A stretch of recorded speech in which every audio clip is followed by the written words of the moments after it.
This is the Agora website, which I hope I'm saying correctly, Agora, and you can find it at agora.xyz. One thing that immediately hits me about this website is the narrow content width. And so you've got all this space in the viewport. They haven't tried to fill it. They've used the content to only fill up, let's say, a fifth of the page. And one, in a practical sense, that's better for text because generally text with a shorter line length is either easier to read or people prefer it when they read it, even if it isn't actually easy to read. And so I quite like that, but it also shows that they're willing to make these sort of bold decisions because not many websites go this narrow with their content. It feels maybe like a risk to them, or it's too unusual for them to commit to. So the fact that Agora is doing this tells you something, if you're focused on this sort of thing, about who the company are and what kind of approach they're willing to take to their product, to the design, to the website, all of those things.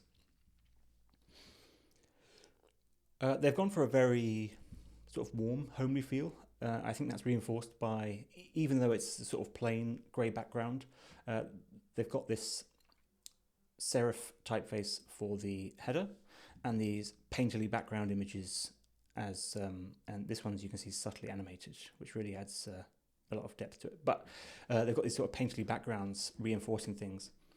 And those both make it feel quite approachable, quite friendly, quite classic in a way. I mean, the painting really helps with that because we think of paintings as quite a classic art form.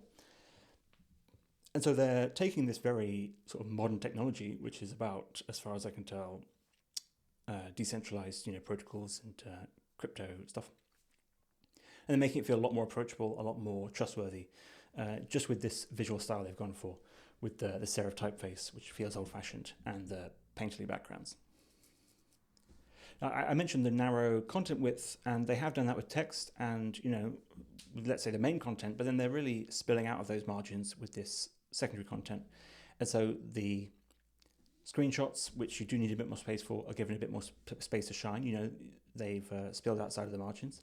And then let's call it tertiary content, but the even less important content, which is there really to sort of communicate a feeling rather than be something you focus on specifically, spills out even more. And so they've got this very nice sort of horizontal priority visually where the stuff you're supposed to read and sort of really take in is in the center, and then the stuff that you're supposed to look at to maybe reinforce what you've read, what does the product do, these screenshots, that spills out a bit more. And then the stuff that's there to help you understand the concept or to make you feel a certain way is further out again. That's a nice way of approaching this. You also get this, let's call it upside down funnel shape, this upside down triangle where you've got the things at the top of the screen are narrower than the things down here halfway down the screen at the bottom of the hero section. It's got this nice sort of gradient effect. And normally that's not what I see. Normally what I see is this sort of right way up funnel where they start wide and get lower, and that sort of guides your eyes down. I don't think that makes such a big difference in terms of whether someone actually scrolls down a page. I think it's there to help if it can. And so I don't think it's really a problem they've done this, it's essentially an arrow pointing upwards. Especially because it's so well designed, it's going to be engaging regardless. I find it interesting. I suspect most people, if they were thinking about what shape to make with the layout of their elements, they would try and go for this sort of downwards pointing triangle.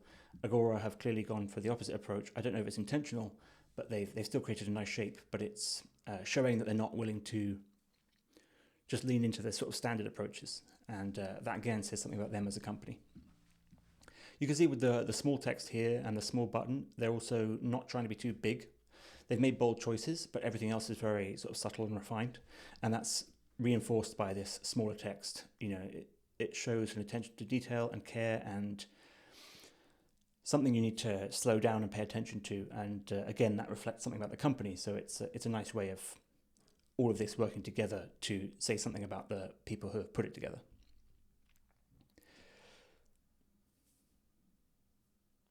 I will say that these painterly backgrounds, and I mentioned the animation, I think this really subtle animation ties in with the subtle sort of details we're seeing elsewhere. It's really fantastic they're animated. That's obviously more effort than if you didn't animate it. And it just shows that much more attention to detail and care that went into the website, which hopefully is reflected in the culture and the product that the company makes. And so that's a very nice way of adding this sort of depth of warmth to the website without adding too much stuff, right? They've got this illustration already. Add a few more details that are animated. Suddenly you've made that illustration more effective rather than adding maybe a different illustration that increases the warmth. Then you're making the website a bit busier. One thing I should mention before I carry on scrolling is that one of my favorite patterns on the web is visible structure. And often you see that with these sort of structure lines or these visible sort of boundaries or margins that are shown on websites. Agora are doing that here, but they've only got it on the right-hand side, which again, quite a bold choice. I'm not sure I've seen that before. It does show you where the content is essentially supposed to end. It doesn't show you on the left side, but this is almost enough, especially because the left side of the text, the content, is generally going to be a lot straighter anyway because of the way that text flows from left to right. You get this ragged edge on the right as things wrap onto the next line. You don't get a ragged edge on the left as much because the text wraps and starts at that line. So they've already got this hard line here, and part of me assumes that the reason they put this line on the right is not just because it looks stylish and they thought that I would like it, even though they don't know who I am. It's also because it helps to reinforce a straight line on the right-hand side where it doesn't have the same straight line as the left-hand side. So that's a nice way of reinforcing that, but it's also quite opinionated as a visual design choice. They're continuing that down, and they're using these horizontal lines that extend from that one, almost like a family tree or a timeline, that helps introduce the next section. So that's a very nice way of using visible structure to help to reinforce how the page is structured. But it's also a style choice. It makes things feel a bit different, especially with the lack of a left-hand line.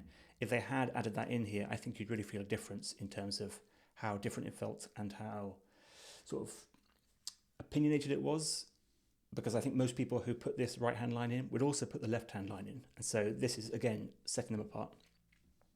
Also, before I forget, they've got this sort of dithering style background. It's almost a shadow for this screenshot, which is nice because it ties the screenshot in with these more painterly illustrations, even though the screenshot itself is quite cold and sort of mechanical because it's from software.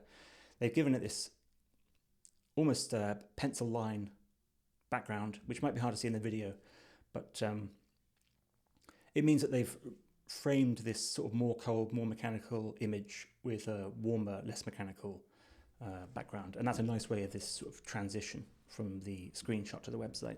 But it also suits the idea of the painterly illustrations while being different, right? This feels more like pencil, this feels more like paint, but they're both from the same sort of concept, which is artistic expression. So as I scroll down, I mentioned this horizontal line that starts a new section. You can see it extends to join the vertical line that's used as the right boundary. Here, they've again got these horizontal lines, but they're not joined up, right? So they're very subtly communicating this hierarchy.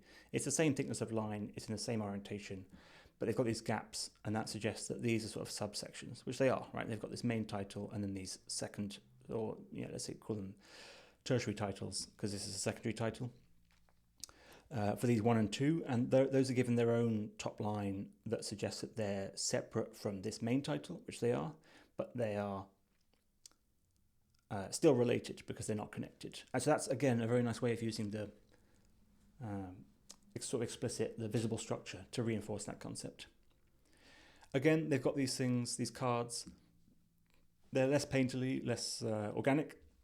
They've also got these sort of, let's say, rivet marks, nail marks, bolt marks, whatever you want to call them, which have been quite popular with some technical companies. They've got those in the corner to reinforce that sort of technical visual style, and they spill out of the content container. So just from this, you can tell they're not afraid when they want to highlight something or when they've got more content to show to spill out of that container, which feels quite nice because it adds this sort of horizontal variety, right? So this is all nicely buttoned up, contained within the main column. This spills out, then they've got another buttoned up, contained within the main column section, and it spills out again. And so they're doing this sort of alternating approach, which gives your eye something to enjoy and sort of play with as you scroll down. It's a very engaging way to approach it, as long as they do it thoughtfully.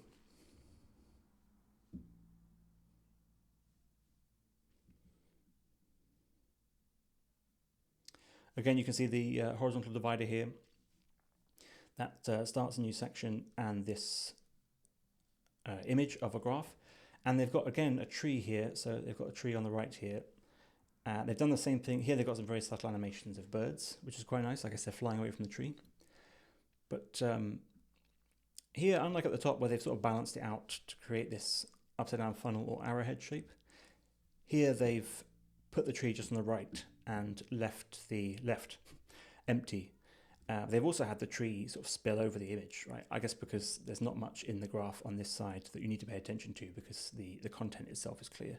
And so they found a chance to put the illustration front and center, especially because they've got this mailbox or a bin, I guess it's a bin. On this side of the illustration, it would be a shame to hide that behind things. So they found a way to bring that to the foreground. And again, they could have made it equal. You know, they made it equal on this side, balanced on this side. But here they've gone to the right, so that makes it, you know, unbalanced visually. And I don't mind it at all. I mean, it's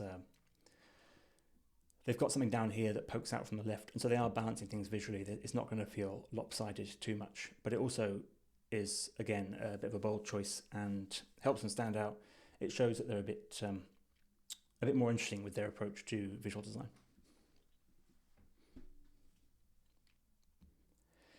Yeah, I quite like this approach of using the connected horizontal line, but only stopping it halfway. So it lets you do this left-right sort of aligned approach. That's quite nice. Again, I've noticed this sort of pencil style background transition or background shape for these images. That's very subtle, but it really helps to sort of make them slightly warmer, make the edge between the foreground illustration and the background color less sharp. They've softened it a bit, which suits their general visual style. You can see here there's a lot of visual elements they've worked with, lots of different illustration or image shapes, lots of text. They've been quite careful to lay things out. I suspect some of these had to be adjusted manually, and they've done quite well. It doesn't feel too messy. Maybe this line connecting to this box feels a bit off just because we're so used to the lines connecting to the sort of vertical line on the right.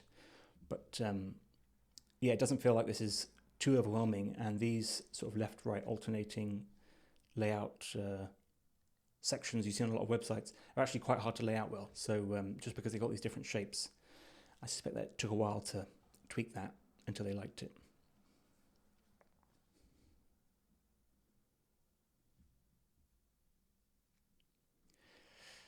So here, I mean, previously they've used these illustrations on the right, on the left. They've been a sort of a side-to-side approach. But down here, they've got this top-to-bottom approach. And again, I quite like that this is not balanced in the sense that they've got this left-aligned text and then a right-aligned image. They could have centered this in the sort of box they've set up for it. But I don't know if the illustration continued around here and cut off, but you can see they've got these sort of painterly splotches around the edges where the painting sort of fades away.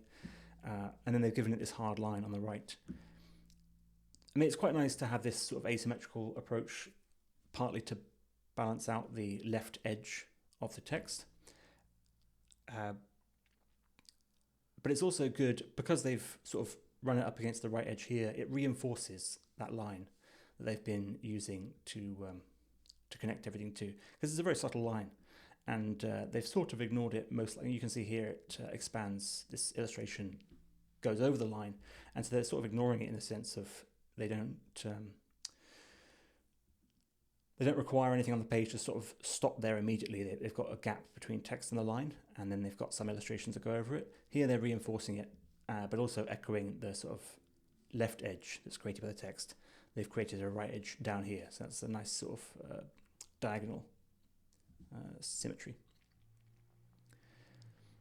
This is also a nice way on the underside of something to reinforce the illustrations they've done so far. They've had them left and right because they're supporting whatever imagery that they're sitting next to. They're sort of making it, you're more likely to look in that area. Here it's more of a end of the website feel, and so they've got it at the bottom and it's sort of fading away here. It feels more like something you'd see in a footer, it's a bookend. And I said all that without having scrolled down enough to check, but actually they've got another illustration down here that acts as a real bookend. They've given it sort of full pride of place. It's not stopped by the line. I guess they wanted to show off how great this illustration is because they've been very consistently well done. And yeah, it's a very nice way to end the website just because it fits nicely. You've got this title here and it creates this shape here. And they've got this tree shape in here, so it sort of nestles nicely into the shape of the title here. And probably makes you want to feel good about the website and hopefully the product, and makes you want to get started. They've created this sort of warm feeling to draw you in.